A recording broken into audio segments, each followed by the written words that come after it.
Hi, I'm Jennifer Soames, TBI survivor and advocate, holistic health professional, and author of Head of Hope, a resource and empowerment guide for living and thriving with a traumatic brain injury. Welcome to another episode of the TBI Diaries. Today's episode is Life by Post-its. Memory challenges are very real post-TBI. There's something that most TBI survivors that I talk to struggle with, and that have been an issue for me as well. What once used to be a fantastic memory is sometimes not so good anymore. Prior to my TBI, my long-term memory especially has always been very, very good. I can remember phone numbers from childhood. I can remember particular people when I first met them, what they were wearing from childhood. So long-term memory has always been just a really good strength for me. And so when this TBI happened, going on 5 years ago, that changed. Now, the long-term memory is still very, very good. I can still remember those phone numbers from childhood, but the short-term things tend to be more challenging. And that's why Post-its have become a great friend to me. Now, sometimes the memory challenges have really been irritating, and sometimes they've been sometimes very frustrating. I would say initially I would, for instance, walk into my home office and I would go, wait, why did I come in here? What was I doing? And I'd have to think about it and go, oh yeah. So sometimes even doing that was very different, because that was something I never dealt with before. And it still does happen. There are times where I walk into a room and I don't know why I went in there in the first place.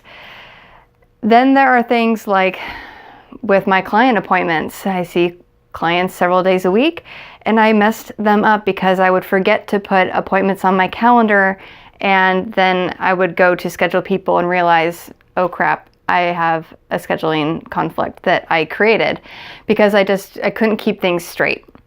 And thankfully, I caught those in time most of the time and never any major issues there, but it was still really out of character for me. And so for me, it was really frustrating because that was something that was just so not like me. And I was like, who am I? Because I've always been so detail oriented and very punctual and keeping right on top of things like schedules. So this was a big shift for me to make a whole lot of mistakes. They unfortunately still do happen, but thankfully not as much. Where memory problems really became a challenge at times was repetitive daily activities, particularly things like taking medications. There are a few I take, even though I use a lot of holistic remedies as well. But I would go to take something and my memory couldn't decide if it was yesterday's memory or if I had already taken it that day. Now that's a big problem when you're talking about something like a medication, because if you skip a dose, well, that's not good. But if you take too much, that's also not good. So I had to come up with a system to indicate to myself if I had taken my medication or not, because my memory couldn't decide if that was yesterday's memory or this morning's. Sometimes you have to figure out little tricks for yourself to make that work, because that is a safety issue and something that you really have to pay attention to. Other memory things like remembering people's names. I don't remember, ironically, I don't remember if that was an issue for me or not before, but I don't think it was. And now when it comes to clients or students, it takes me a while to remember people's names. Although admitting this is kind of embarrassing, but I have had clients where I go to put them on my calendar for another appointment at the end of their session. And even though I've probably either just met them or I've known them for a while, tends not to matter, but I will pull a complete blank on their name, and I'm trying to schedule them in my system, and I'm going, what's their name? What's their name? What's their name? And it's really embarrassing as a practitioner. And thankfully, I've learned coping mechanisms with that, but still, it's also very out of character for me that I've learned to adapt and just roll with it. Other things like going grocery shopping and trying to remember the things that you need. A few months ago, I made a list, which I always do because I will forget things at the grocery store. I made a list, but then I forgot the list at home. Now, this, of course, does happen to anybody, but it's a problem when you really can't remember what you were going to get. I had 6 things on that list. I do know that. And I actually remembered all 6 items. For most everyday healthy people, that's not really a big accomplishment, but for me, that actually was a pretty significant thing. I was like, I remembered all 6. That was actually fantastic. Here's something that I learned, however, about memory. A little over a year ago, I did some neuropsychological testing, and I found out that my memory is actually okay.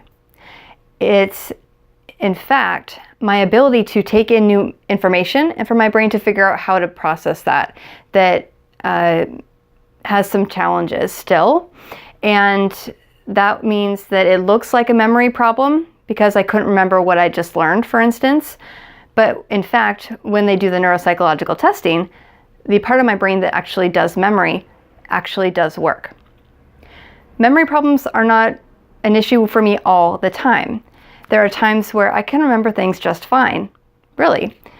And even learning a foreign language right now, I thought was going to be more challenging than it is, but I guess that part of my brain is working pretty well. And it just takes a lot more repetition, I think, for me than for maybe a non-brain injured person, but it's still doing pretty well with that. And of course, I lose trains of thought pretty quickly too. But you know, it's a challenge when you know that you used to be a certain way, that you know that your memory used to be really, really sharp. And when I've communicated this change to people, you know, when people ask me about my brain injury, I'm happy to share my story with them. But when I talk about memory and people go, oh yeah, I forget stuff all the time, it's just old age. Well, for me, it's not old age. I'm in my 30s. And that's not really what's going on for me. While I understand that people want to relate, empathy is actually relating to the feeling of a situation and not an actual event itself. So people might resonate with, you know, memory challenges because people do have them from other means, of course. But it's more the frustration of knowing that you were a certain way, something happened, and then now you're different. And that is what people have a hard time relating to, I find. But that's the opportunity for us and myself to share through these videos and through my book that's coming out in a couple of weeks, to share what this experience is like. So when you come across somebody with a TBI, and they may forget things. They might forget your name. They might run late. They might forget an appointment. And while it's not an excuse, it's not a carte blanche to just forget things. But also, we need a little bit of grace because our brains just work differently than a non-injured brain. And for us who are living with TBIs, we have to give ourselves that grace. That took me a little while, actually probably a long while, several years to get to that point. Because I was angry, I was frustrated, and it took a lot of work and a lot of help to adapt and to cope with these kinds of changes, because they are life-changing. And even those small things like, did I take that medication this morning? And constantly forgetting certain things is really frustrating, and it wore on me. And I can really only speak for my own experience, but I felt that it reflected a lot back on me as a person. And I had to really dig deep to realize, like, no, that's not really who I am, but that's just a result of trauma. There you have it. In this day and age, we have a lot of technology that can help us in terms of remembering things, setting reminders. So for you who are living with a TBI, for things like medications, you know, maybe set a reminder or make yourself a note. Again, Post-its, they work great. And making notes. I have notes frequently around the house, to-do lists, things like that, that, you know, are common for most any day people. But for us, I think it is just that much more helpful to write things out. If you have other tips for remembering things, especially for you TBI survivors, little tips that you can share so that we can all benefit from each other's experience and help each other to remember things, then please comment down below and share those. And hopefully that will help our whole community to just live a little bit better. And I hope that you found this helpful.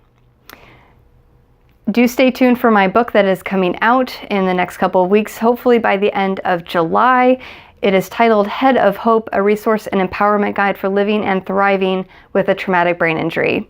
It'll be available on my headofhope.com website, which is in process, so it's not quite up yet. And I will also have it available on Amazon, both in Kindle and in print version. Look for that too. If there are specific topics that you would like to see covered in these TBI diaries, please let me know down in the comments below as well, so that I can hopefully make some videos that speak directly to you. Thank you so much for watching, and until next time, take care, and I look forward to seeing you very soon on another episode of the TBI diaries. And until then, not only take care, but keep using your Post-its as well.